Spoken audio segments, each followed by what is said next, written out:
Hi, my name is Rachel Martiniak. I am a fourth year PhD candidate in Patricia Medeiros' lab, and my focus of study is biogeochemistry.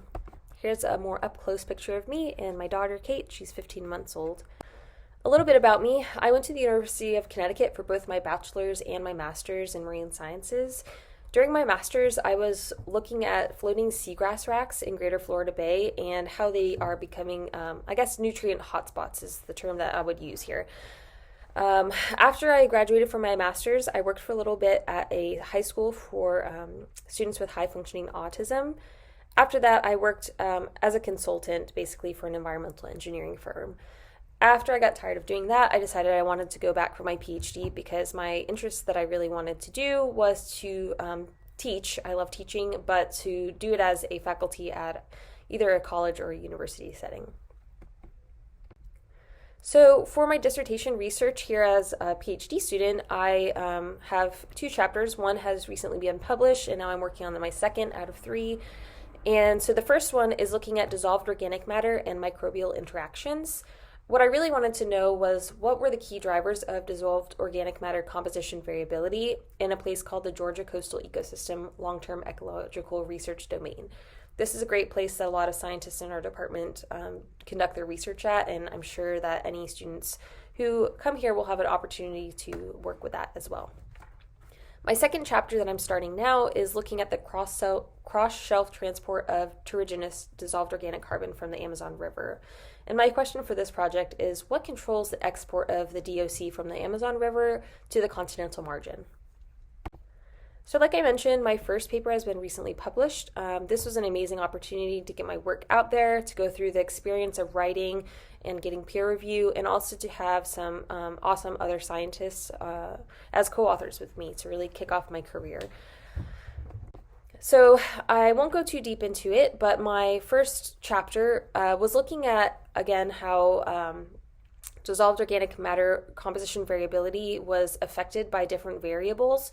And so what I found across my research is that the number one thing that affects the dissolved organic matter composition was seasons. And this was across all of my samples. I had basically seasons, tides, and different stages of biodegradation to consider.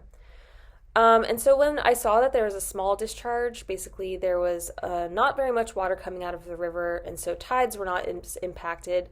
Long-term biodegradation by microbes was more important than tides. And then finally, the short-term impact of biodegradation was the last thing that was important. And then when there's a lot of river discharge, and so the tides seem really big because there's a lot of fresh water moving back and forth over the study site, tides seem to be more important than the long-term biodegradation and finally short-term biodegradation. Essentially, this is just an impact of what's going on with the discharge here, which is, again, related to seasonability or seasonality, but it is interesting to see what impacts our DOM composition here.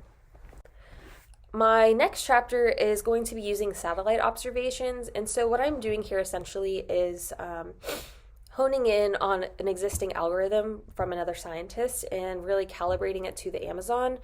And once everything works out and is looking good, I can basically interpolate what was going on near the Amazon River plume during not only just the study site. I have study sites like ground truthing to calibrate the model, but also over the entire 20-year span of the satellite data.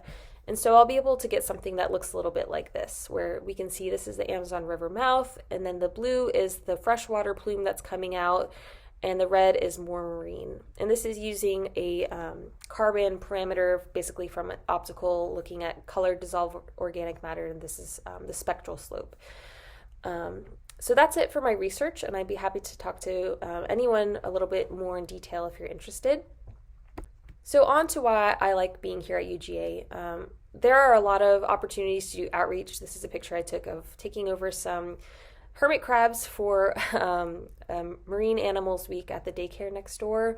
And then there's also some really awesome research opportunities. So this is a picture of me in Tallahassee at the Mag Lab, analyzing my samples at one of the few national research laboratories.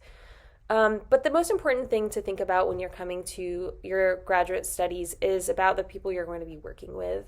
And so I've really enjoyed being in my lab. This is a picture of Patricia, Dr. Medeiros. This is a picture of my lab mate, Giovanna. They are actually both in Antarctica right now, which is also a really awesome opportunity. But I really have enjoyed being in Patricia's lab.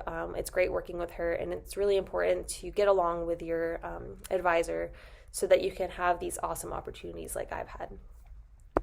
So that's it for me. If you want to know any more about my experience, please feel free to email me. My email is martiniak, my last name, @uga.edu.